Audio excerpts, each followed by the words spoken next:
سورہ مومنون کی ان ابتدائی آیات پر غور کرنا چاہیے۔ رب فرماتا ہے قد افلح المؤمنون، تحقیق مومن کامیاب ہو گئے۔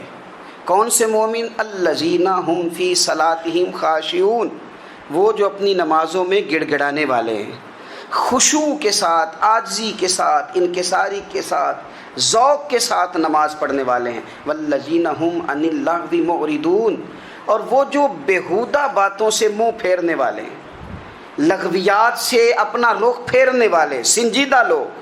پھر ارشاد فرمایا والذین هم للزکاۃ فاعلون، جو زکوٰۃ دینے کا کام کرنے والے ہیں۔ پھر فرمایا والذین هم لفروجہم حافظون، اور وہ لوگ جو اپنی شرمگاہ کی حفاظت کرنے والے، اپنی شرمگاہ کی حفاظت کرنے والے۔ الا علی ازواجہم، مگر یہ کہ اپنی بیویوں پر، او ما ملکت ایمانہم، یا اپنی شرعی باندیوں پر۔ اس زمانے میں جو لونڈی خریدی جاتی تھی اس سے بھی وطی کرنا جائز تھا، اگرچہ اب لونڈیاں موجود نہیں ہیں تو یہ فعل بھی موجود نہیں، سوائے اپنی بیویوں پر یا شرعی باندیوں پر۔ فإنہم غیر ملومین، فرمایا جو یہ کام کرے اس پر کوئی ملامت نہیں ہے، اپنی بیوی کے پاس شرعی طریقے سے جائے یا باندی کے پاس جائے۔ فمن ابتغى وراء ذلك، اور جو آدمی اس کے بعد اس حد سے بڑھے، اس کے سوا کچھ اور کرے جو بندہ، فرمایا فاولئک هم العادون، یہ لوگ حد سے بڑھنے والے ہیں۔ جو لونڈیوں اور باندیوں کے علاوہ، اپنی بیویوں کے علاوہ کسی اور جگہ گندگی کریں، یہ حد سے بڑھنے والے، حدوں کو کراس کرنے والے لوگ ہیں۔ پھر ارشاد فرمایا والذین هم لاماناتہم وعہدہم راعون، اور وہ جو اپنی امانتوں اور اپنے وعدوں کی رعایت کرتے ہیں، امانتیں ادا کرتے ہیں، وعدے پورے کرتے ہیں۔ اور وہ لوگ جو اپنی نمازوں کی حفاظت کرنے والے ہیں، جن میں یہ خوبیاں آ گئیں۔ میرا رب فرماتا ہے نماز میں خشوع وضو حاصل ہو گیا، فضولیات سے بچ گئے، زکوٰۃ ادا کرنے والے بن گئے، شرمگاہ کی حفاظت کرنے والے بن گئے، امانتیں عہد پورے کرنے والے بن گئے، اپنی نمازوں کے محافظ ہو گئے۔ اللہ اکبر، قربان جائیں۔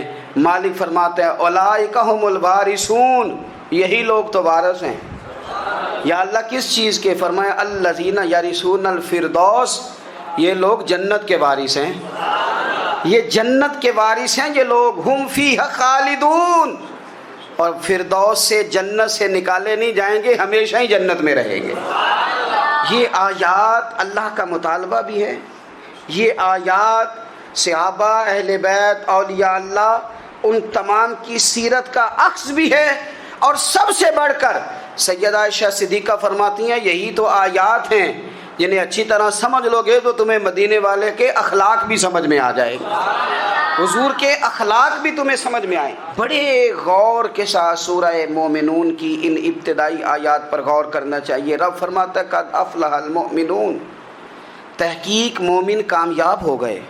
کون سے مومن؟ الذین هم فی صلاتہم خاشعون، وہ جو اپنی نمازوں میں گڑ گڑانے والے ہیں، خشوع کے ساتھ، عاجزی کے ساتھ، انکساری کے ساتھ، ذوق کے ساتھ نماز پڑھنے والے ہیں۔ دیکھیں قرآن نے یہ نہیں کہا شروع میں کہ وہ لوگ اپنی نماز پابندی سے پڑھتے ہیں، بلکہ فرمایا وہ نمازوں میں عاجزی کرتے ہیں، وہ نماز میں خشوع کرتے ہیں، خضوع کرتے ہیں۔ نماز ہم بھی پڑھتے ہیں، ڈھیر سارے لوگ ہیں جن کا یہ مطالبہ ہے کہ میرا نماز میں دل ہی نہیں لگتا۔ پہلی بات تو یہ ہے کہ دل نہ بھی لگے تو نماز پھر بھی پڑھنی ہے، اور دوسری بات یہ ہے کہ دل لگانے کو بھی تو کچھ انسان کے پاس چیزیں ہونی چاہیے نا، کوئی ضروریات ہوتی ہیں۔ سب سے پہلی بات یہ کہ مسئلہ نماز کا نہیں، مسئلہ اہمیت کا ہے۔ آپ نے اللہ تبارک و تعالیٰ کی ذات کی، رب کریم کے جلالت کی جتنی زیادہ اہمیت اپنے دل میں محسوس کر لی، اتنا ہی نماز کی طرف توجہ آپ کی بڑھ جائے گی۔ آپ سادی سی مثال ہے، غور کر لیں، جتنا آپ اپنے استاد کو پروٹوکول دیتے ہیں، جتنی عزت کرتے ہیں، اتنا ہی وقت پہ آپ ان کے پاس پہنچ بھی جاتے ہیں۔ اگر آپ کے دل میں اہمیت نہیں ہے تو آپ ٹال دیں گے، اور جس استاد کی اہمیت ہے اس کے فون کی گھنٹی بجتے ہی فون بھی اٹھایا جائے گا، اور بات پوری مکمل بھی نہیں ہوگی تو کہا جائے گا جیسے آپ کہیں گے، اور جو وقت وہ دیں گے ان سے 10 منٹ پہلے پہنچنے کی کوشش بھی کی جائے گی۔ بس سمجھ لیں دل لگنے نہ لگنے کا مسئلہ نہیں، اہمیت کا مسئلہ ہے۔ آپ جتنی اپنے مالک کی بارگاہ کی اہمیت سمجھ لیں گے اتنا ہی وقت پہ مسجد آئیں گے، اتنا ہی شوق سے نماز پڑھیں گے۔ دوسری بات، نماز کے ترجمے پہ غور کریں۔ آپ یقین کریں اگر نماز کا ترجمہ ہمیں آ جائے نا تو ہمیں تو یوں لگے کہ ہم تو اپنے مالک کی بارگاہ میں عرض و معروض کرنے حاضر ہوئے ہیں۔ یہ سورہ فاتحہ ہی دیکھ لیں آپ، حضور فرماتے ہیں، رب فرماتا ہے سورۃ فاتحہ آدھی میری ہے آدھی میرے بندے کی ہے۔ جب اس نے کہا الحمدللہ رب العالمین الرحمن الرحیم مالک یوم الدین ایاک نعبد و ایاک نستعین، جب یہاں تک وہ لفظ کہتا ہے تو یہ حصہ میرا تھا۔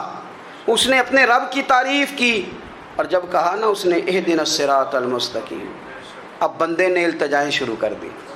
اس نے کہا کہ مالک بھی تو ہے، رحمان بھی تو ہے، رحیم بھی تو ہے، عبادت بھی تیری کرتے ہیں تو مدد بھی تو تجھی سے مانگنی ہے نا، اب مہربانی فرمانا اہدنا الصراط المستقیم، ہمیں سیدھا راستہ دکھا دے، صراط الذین انعمت علیہم، ان لوگوں کا راستہ دکھانا جن پر تو نے انعام کیا ہے، غیر المغضوب علیہم ولا الضالین، ان کے راستے پہ نہ چلانا جن پر تیرا غضب ہوا، جو گمراہ ہو گئے ان کے راستے۔ تو نماز میں جب ترجمے پر آپ کا غور ہوتا ہے تو آپ کا تو دل خود بخود لگ جاتا ہے، شوق بڑھ جاتا ہے آپ کا۔ تو اتنی چیزیں ہم زندگی میں یاد کرتے ہیں، تو اگر ترجمہ بھی نماز کا یاد کر لیں اور پھر شوق سے پڑھیں تو آپ یقین کریں طبیعت کھنچی چلی آئے گی۔ ہمارے یہاں کچھ لوگ نماز پڑھتے ہیں پر بڑی لاپرواہی سے پڑھتے ہیں، کبھی ادھر دیکھتے ہیں کبھی ادھر دیکھتے ہیں، کبھی بال سہلاتے ہیں۔ اور میں نے دیکھا ہے سجدے جا رہے ہیں تو سیانے سیانے بندے کبھی کپڑے کو چھیڑ رہے ہیں کبھی جگہ کو چھیڑ رہے ہیں۔ میرے نبی کریم صلی اللہ تعالیٰ علیہ وسلم نے فرمایا ان لوگوں کا کیا حال ہے جو اپنی نماز میں نظریں آسمان کی طرف اٹھاتے ہیں، رکوع سے اٹھے تو اوپر دیکھنا شروع کر دیا، کیا حال ہے ان کا۔ اور پھر حضور نے ایک موقع پر تو سختی فرمائی، فرمایا جو نماز پڑھتے اپنی نظریں آسمان کی طرف اٹھاتا ہے وہ باز آ جائے، ورنہ ایسا نہ ہو کہ رب اس کی آنکھیں ہی چھین لے، وہ باز آ جائے اس کام سے۔ خشوع کے ساتھ نماز پڑھے، عاجزی کے ساتھ نماز پڑھے، اس کا دل لگا ہوا ہو نماز کے اندر۔ میرے نبی پاک صلی اللہ تعالیٰ علیہ وآلہ وسلم کے غلام حضرت انس بن مالک رضی اللہ تعالیٰ عنہ فرماتے ہیں کہ رسول پاک صلی اللہ علیہ وسلم نے مجھ سے فرمایا تھا کہ بیٹے نماز میں ادھر ادھر دیکھنے سے بچو، کیونکہ فرمایا نماز میں ادھر ادھر توجہ کرنا یہ بندے کو ہلاک کر دیتا ہے، ہلاکت ہے اس میں اگر تم نے ادھر ادھر توجہ ہوگی۔ نماز تم مالک کی بارگاہ میں کھڑے ہو اور تم دیکھ ادھر ادھر رہے ہو، تو ایک تو نماز عاجزی کے ساتھ۔ پھر فرمایا والذین ہم عن اللغو معرضون، وہ لوگ جو فضول باتوں سے لغویات سے اپنا منہ پھیر لیتے ہیں، فضولیات سے۔ ہمارے ہاں نا بہت سارے لوگ ایسے ہیں جو بلا وجہ ان چیزوں میں دلچسپی لیتے ہیں جو ان کے مطلب کی نہیں ہے، ان کے مطلب کی مطلب آپ کسی سے ملنے کہتے ہیں کیا حال ہے، ٹھیک ہے جی، بچوں کا کیا حال ہے، ٹھیک ہے، بچے کتنے ہیں؟ تو بھئی آپ کو جب پتہ ہی نہیں تھا کتنے ہیں تو حال کیوں پوچھا آپ نے؟ آپ کرتے کیا ہیں؟ آپ کا بڑا بھائی کیا کرتا ہے، چھوٹا بھائی کیا کرتا ہے، ابا جی کیا کرتے ہیں؟ بھئی آپ کے مطلب کی بات نہیں، آپ مطلب کی مقصد کی بات کریں، بے مقصد باتوں میں الجھنے کی ضرورت نہیں ہے۔ دیکھیں اپنا ادارہ میں چلاتا ہوں، اپنا گھر آپ چلاتے ہیں، اپنی ڈیوٹی آپ کرتے ہیں، آپ کو زیادہ بہتر پتہ ہے کہ آپ اپنا گھر کیسے چلا رہے ہیں، مجھے زیادہ بہتر پتہ ہے کہ میں مدرسہ مسجد، مجھے زیادہ بہتر پتہ ہے اس کے اندر کون سی اصطلاح کس طرح کرنی ہے، یہ مجھ سے زیادہ بہتر کوئی بندہ جانتا نہیں۔ اب ہم کیا کرتے ہیں جب ہم دوسرے کے کام میں مداخلت کرتے ہیں تو دو نقصان ہوتے ہیں، ایک تو اس کے ساتھ ہمارا رائے کا اختلاف ہو جاتا ہے، اور دوسرا ہمارے اپنے بہت سارے کام رہ جاتے ہیں، کیونکہ ہماری توجہ ہی دوسرے کی جانب تھی، اپنے بڑے سارے کام رہ جاتے ہیں۔ اس لیے بہت ساری ایسی چیزیں ہیں جن میں بلا وجہ کوئی مقصد نہیں۔ ہم پرانے لوگوں سے باتیں سنا کرتے تھے، ہمارے بزرگ کہا کرتے تھے جڑے پنڈ جانا نہیں، جڑے پنڈ جانا نہیں ادھر راہ پوچھنے دی کی لغویات میں نہ الجھے، فضولیات میں نہ الجھے، یعنی ٹو میں رہنا، ٹو میں۔ آپ یقین کریں میں نے پرسنلی طور پہ اس چیز کو محسوس کیا ہے کہ ہمارے بہت سارے اہم حقوق صرف اس لیے مس ہوتے ہیں کہ ہماری اپنے سے زیادہ توجہ سامنے والے پہ ہوتی، سامنے والے۔ میں نے دیکھا بڑے بڑے عجیب سوال اور بڑے بڑے انوکھے سوال، مطلب یہ کہ اتنی لمبی چوڑی، اور لوگوں کو بڑا پتہ ہوتا ہے یہ فلاں آدمی جو ہے اس کے بچے کتنے ہیں، وہ بیاہ کہاں پہ ہیں، کس کس علاقے میں ان کی شادیاں ہوئی ہیں، اتنی تفصیلات کی ہمیں ضرورت نہیں ہے. ہم سے تو ہمارے بارے میں پوچھا جائے گا. تو ہمیں اپنا معاملہ بڑا صاف ستھرا. دیکھیں کیا سونی بات کی مدینے والے رسول نے. قربان جائیں حضور کے جملوں پر. ایک شخص نے پوچھا حضور سونا اسلام کون سا ہے، خوبصورت مسلمان کون ہے؟ تو نبی پاک صلی اللہ علیہ وسلم نے فرمایا وہ خوبصورت مسلمان ہے جو بات اس کے مقصد کی نہیں بے معنی ہے وہ بات وہ چھوڑ دے. بے مقصد باتوں سے الجھنا جو بندہ چھوڑ دے وہ مسلمان بڑا سونا مسلمان ہے. ہم کمزور اس لیے ہوتے ہیں کہ ہماری توجہ زیادہ دوسروں کی باتوں پر پڑتی ہے. پھر فرمایا والذین هم للزکاۃ فاعلون، وہ لوگ جو زکوٰۃ دینے کا کام کرتے ہیں، صدقات کرتے ہیں، خیرات کرتے ہیں، وہ کامیاب ہو جاتے ہیں. پھر فرمایا والذین هم لفروجہم حافظون، وہ جو اپنی شرمگاہ کی حفاظت کرتے ہیں.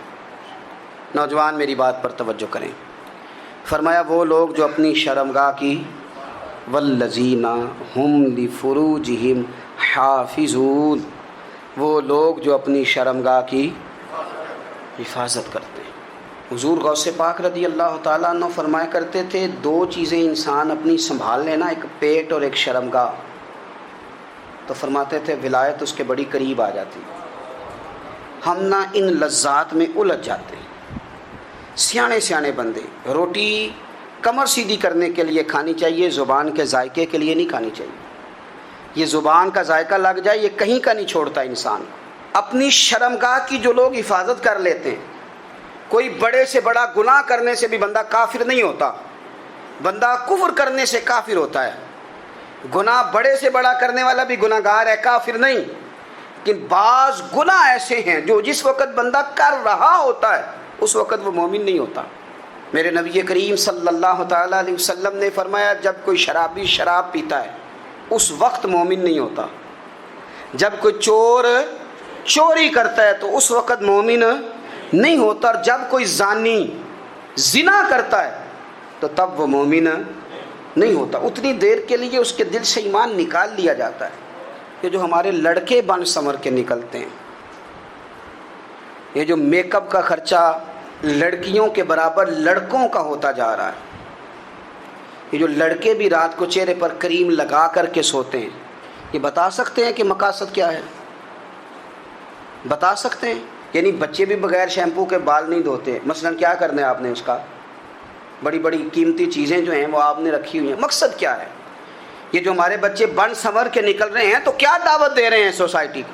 شارٹ نکرے پہن کے جو نکلے ہوئے ہیں، اریاں لباس پہن کے نکلے ہوئے ہیں. اقبال نے کہا تھا دیار مشرق ہوس میں غلطاں، شباب اریاں شراب اسیاں، جسے بھی دیکھو غری کے اسیاں. ہم ایسی تہذیب کیا کریں گے؟ شباب اریاں، تم نے اپنی جوانی ننگی کر ڈالی ہے ساری معاذ اللہ. کن مقاصد کے لیے؟ میں وہ اعداد و شمار بتا نہیں سکتا. ہمارے ہاں گند سستا ہو گیا ہے، لوگوں نے گناہ تک پہنچنا آسان بنا دیا ہے. آپ دیکھ لیں گندگی دروازے پہ اور گند موبائل میں. کیسے بچائیں ان بچوں کو؟ کیا کریں؟ کلیجے پھٹتے ہیں. کبھی باتیں سوچتے ہیں تو سوچتے ہیں آنے والی نسل کو کہاں لے جائیں، کہاں چھپائیں، کیا ایسا کریں کہ یہ بچ جائیں. خدا را قربان جائیں حضرت عثمان غنی پر. مصنف ابن ابی شیبہ میں صحابہ فرماتے ہیں حضرت عثمان غنی نا بڑے مالدار تھے. مال آتا ہے تو لوگ عیاش نہیں ہو جاتے، مال آتا ہے تو لوگوں کی خواہشات بہت بڑھ نہیں جاتی. بڑے مالدار تھے، مالدار بھی تھے اور سونے بھی بڑے تھے. حضرت اسامہ بن زید کہتے ہیں میں نے زندگی میں اتنا سونا بندہ نہیں دیکھا جتنے حضرت عثمان غنی خوبصورت تھے. پیسہ بھی حسن بھی. لیکن فرماتے ہیں کہ حضرت عثمان غنی سب سے بڑھ کر اپنی شرمگاہ کی حفاظت کرنے والے اور سب سے بڑھ کر صلہ رحمی کرنے والے، رشتہ داروں سے اچھا سلوک کرنے والے، حیا والے، شرم والے، پاکیزگی والے. آپ کا ذہن ہے، آپ صبح اٹھتے ہی ذہن بنا لیں کہ میں نے آج اتنا سبق پڑھنا ہے، آج اتنی تفسیر دیکھنی ہے، اتنی عبادت کرنی ہے، فلانی نعت میں نے دیکھنی ہے، فلاں خیر کا کام کرنا ہے، فلاں آدمی کے ساتھ نیکی کرنی ہے. صبح ذہن بنا لیں، آپ کا ذہن وہی کام کرنے لگے گا. لیکن اگر صبح اٹھتے ہی ذہن میں گندگی ہے، رات کو سوتے ہی معاذ اللہ ذہن میں وسوسے ہیں، تو پھر سارا دن وہی چکی چلے گی، وہی انداز رہے گا. تھوڑا سا آپ کو اس کی نگرانی کرنی ہے. تھوڑا سا فحاشی، اریانی، یہ تیزی سے پھیل رہی ہے، تیزی سے گندگی لوگ کشید کر کے لاتے ہیں۔ اور حیا کا مطلب صرف اتنا ہی نہیں ہے آپ زنا اور بدکاری سے بچیں، آپ اپنی زبان کو بھی حیا والا بنائیں۔ کوئی کچا کمزور جملہ، گندی بات، گالی کبھی بھی زبان پہ نہ آئے، آپ کا انداز حیا والا ہو۔ بے باک ہو جانا، بے باک بولنا، میں باریکی سے اس بات کو سمجھتا ہوں، اور میں آپ کو بہت ساری بزرگوں کے ارشادات کا نچوڑ عرض کرنے لگا ہوں۔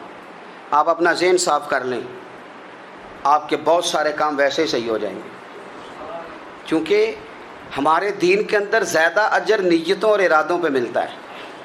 آپ کے جو اندر کی پاکیزگی ہے وہ بہت سارا فضل لاتی ہے اللہ کا، اور اگر دل ہی نہ پاک ہو، ذہن ہی نہ پاک ہو، تو وہ خیر کی چیزیں کس طرح کر کے داخل ہوں گی؟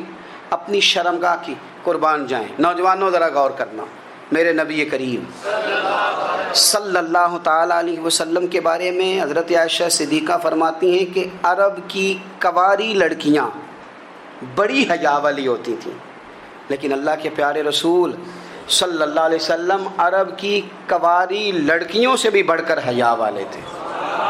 یہ ہمارے بچے مذاق میں ہمیں کئی دفعہ کہتے ہیں شادی کرا دو، شوگل میں کہہ دیتے، ابا کو کہہ دیتے ہیں، ابا کو نہیں، منہ پہ آگے کہہ دیتے ہیں، کہتے ہیں یہ بڑا بھائی مصیبت بن گیا، یہ ہٹے گا تمہاری باری آئے گی۔ آپ کچھ ایسی باتیں کر رہے ہیں، کچھ ایسے انداز آپ اختیار کر رہے ہیں جو وزادار لوگ کرتے نہیں۔ شرم و حیا سے وہ چیزیں ڈھل جاتی ہیں جو باتیں ہمارے بچوں کی زبانوں پر بے باکی کے ساتھ آنے لگی ہیں۔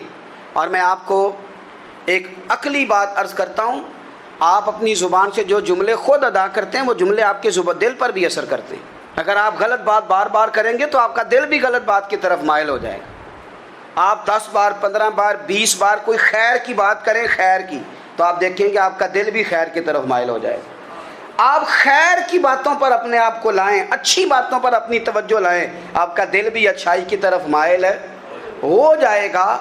کفل کا ایک واقعہ ترمذی میں ملتا ہے۔ ایک شخص کفل نام کا تھا بنی اسرائیل میں، ایک عورت مجبور تھی، اس کے بچے بھوکے تھے، تو کفل نے اسے مائل کر لیا کہ تو میرے ساتھ گناہ کرے گی تو پھر میں تیرے بچوں کی روٹی تجھے دوں گا۔ تو وہ عورت پہلے تو بیچاری نہ مانی، لیکن بچوں کی بھوک دیکھ کے مجبور ہو گئی۔ جب کفل کے قریب گئی نا وہ عورت، اس نے دروازے سارے بند کر لیے، ترمذی شریف میں اس کا واقعہ موجود ہے، چاروں جانب سے بند ہو گیا سارا کچھ۔ لیکن جب وہ کفل کہتا ہے میں اس بی بی کے پاس جانے لگا تو عورت کا وجود کانپتا تھا۔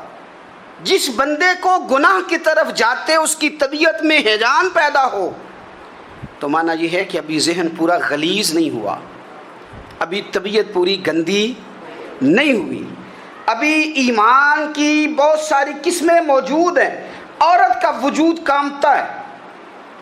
تو کفل کہتے ہیں کہ میں نے اسے کہا کہ سارے دروازے بند ہیں، ڈرتی کیوں ہے؟ تو کہنے لگی ڈرتی اس لیے ہوں کہ سارے دروازے بند نہیں ہوتے، ایک دروازہ کھلا ہے اور وہ دروازہ رب قدیر کا دروازہ ہے، اسے کیسے بند کیا جا سکتا ہے؟ تو کہتے ہیں جب اس نے یہ لفظ کہے تو مجھ پر بھی بات کا اثر ہوا، مجھ پر بھی۔ تو میں نے کہا کہ اگر تو عورت ہو کہ رب سے اتنا ڈرتی ہے تو مجھے تو اس نے مرد بنایا ہے، تو مرد تو ہوتا ہی وہ ہے جو اپنے آپ پر کنٹرول کر سکے۔ تو اب نہ معاملہ آگے جائے گا، اب یہاں بات رکے گی نہیں، جا میں تجھے آزاد کرتا ہوں۔ عورت گئی، اس نے توبہ کی، کفل نے، اور رات رو کے کہنے لگا مالک آج میں نے توبہ کی ہے تو میرے اوپر مہربانی کرنا، میری توبہ ٹوٹنے نہ پائے۔ رات اس نے توبہ کی، رات ہی انتقال ہو گیا۔ لوگوں کو پتہ تھا بڑا بے حیا ہے، بد کردار ہے، گناہ گار ہے، شاید لوگ اس کا چہرہ دیکھنے بھی نہ جاتے، پر مالک کریم ہے نا۔ حضور فرماتے ہیں سویرے اس کے دروازے پہ لکھ دیا اللہ نے، لوگوں رب نے کفل کے سارے گناہ معاف کر دیے ہیں، اس کے دروازے پہ لکھ دیا گیا۔ جب آپ اپنی حفاظت کرنا چاہتے ہیں تو اللہ پھر اسباب بھی پیدا کر دیتا ہے۔ اپنی شرمگاہ کی، اپنی نظر کی آپ خوب حفاظت کریں۔ اور میں آپ کو ایک بات عرض کروں، ایک بندے کے باحیا ہو جانے سے نا، ایک بندے کے ٹھیک ہو جانے سے اس کے دائیں بائیں بے شمار لوگ ٹھیک ہو جاتے ہیں۔ نہ چاہتے ہوئے بھی آپ کی نیکی کا اثر آپ کے دوستوں پہ پڑتا ہے، نہ چاہتے ہوئے۔ اور ایک بندے کے بگڑ جانے سے اس کے دائیں بائیں بہت سارے لوگ بگڑ جاتے ہیں، بہت سارے لوگ بگڑ جاتے ہیں۔ آپ اگر اپنے لب و لہجے پر یہ پابندی لگا سکیں اور اپنے آپ کو اگر آپ سنبھال سکیں تو پھر یاد رکھیے گا بڑی ساری چیزیں بہتر ہو جائیں گی۔ کچھ چیزیں ایسی ہوتی ہیں جو ہم فراخ دلی سے بانٹتے ہیں، اور کچھ چیزیں ایسی ہوتی ہیں جو مجبور ہو کر ہم دیتے ہیں۔ کئی دفعہ ایسا ہوتا ہے کہ سامنے والا کچھ زیادہ تکلیف میں ہوتا ہے اور ہمارے پاس بھی وسعت نہیں ہوتی، لیکن زیادہ اجر اسی بندے کو ملتا ہے جو تھوڑی تکلیف برداشت کرے اور سامنے والے کی تکلیف کو دور کرے۔ مدینہ منورہ میں قحط پڑ گیا تھا، غلہ نہیں ملتا تھا، تو قحط کے زمانے میں لوگ پھر چیزوں کو مہنگا کر کے بیچتے ہیں۔ ہمارے ہاں ایک طرف چینی کی لائنیں لگی ہوتی ہیں اور دوسری دفعہ چھاپا پڑتا ہے، پورے کے پورے گودام بھرے ہوئے نکل آتے ہیں، لوگ مصنوعی قلت پیدا کر دیتے ہیں۔ حضرت عمر فاروق رضی اللہ تعالیٰ عنہ کے زمانہ نور میں قحط پڑ گیا تھا، گندم کا دانہ اس طرح ہو گیا تھا جس طرح سونا ہے۔ سیدنا عثمان غنی رضی اللہ تعالیٰ عنہ کے بہت سارے اونٹ غلے کے بھرے ہوئے مصر سے آئے، اور لگتا یوں ہے کہ وہ شخص آپ ہی کو غلہ دیتا تھا، کسی اور کو دیتا بھی نہیں تھا، جو اونٹ بھر کے اس نے لیے۔ تو مدینہ منورہ کے اندر جب وہ مال پہنچا آپ کو بتانا یہ چاہ رہا ہوں کہ ساری تجارت بندوں سے نہیں کرنی چاہیے، کچھ اللہ سے بھی کرنی چاہیے۔ رب سے جو بندہ تجارت کرتا ہے وہ بڑا کامیاب ہوتا ہے۔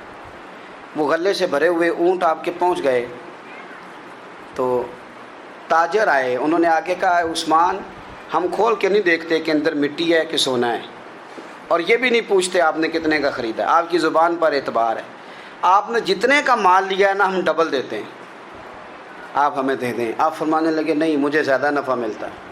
انہوں نے کہا 2 گنا، فرمایا نہیں زیادہ ملتا ہے، کہا 3 گنا، فرمایا زیادہ ملتا ہے۔ وہ کہنے لگے اس سے زیادہ تو کوئی تاجر ہے ہی نہیں جو زیادہ دے، فرمایا بس مجھے ملتا ہے نا۔ کہا کتنا ملتا ہے؟ فرمانے لگے لگتا ہے کہ اگر وہ تاجر زیادہ کرم نوازی کرے تو 700 گنا تو دے گا ہی، اور باقی کریم ہے۔ انہوں نے کہا جی نہیں اتنا نہیں ہم دے سکتے، پھر آپ بیچ لیں۔ یہ بات ہی سمجھ میں نہیں آتی۔ لوگ چلے گئے تو حضرت عثمان غنی مال اٹھا کے مسجد کے دروازے پہ لے گئے، جا کے کہنے لگے اے عمر اعلان کر دیں جس غریب کو گندم کی ضرورت ہے، آسانی کے دور میں نہیں، دقت کے دور میں جب لوگوں کو مل نہیں رہی چیز، جس کو ضرورت ہے وہ آئے اور آ کے لے جائے۔ جب جناب عثمان غنی کے اس غلے کا اعلان ہوا تو تاجروں کو اب مسئلہ سمجھ میں آیا کہ یہ 700 گنا کو بندہ نہیں دے رہا، یہ رب کریم عطا فرما رہا ہے۔ میرے عزیز کچھ سودے رب کے ساتھ بھی کریں۔ اگر کوئی بڑا ضرورت مند دروازے پہ آ جائے تو پھر اپنا نفع نقصان نہیں سوچنا، پھر تو رب کے ساتھ تجارت کرنی ہے۔ ضرورت مند کی ضرورت کا لحاظ کرنا یہ مسلمانوں کے ایک دوسرے کے قریب کرے گا۔ ہم کون ہوتے ہیں کسی کی حاجت پوری کرنے والے، ضرورت پوری کرنے والے؟ کرنے والا تو اللہ ہے۔ تو اگر رب ہمیں کبھی وسیلہ بنائے، ذریعہ بنائے، تو پھر ہمیں ذرا خوش دلی سے بننا چاہیے، ذوق اور شوق سے بڑھنا چاہیے، پھر ہمیں کمزور نہیں پڑنا چاہیے۔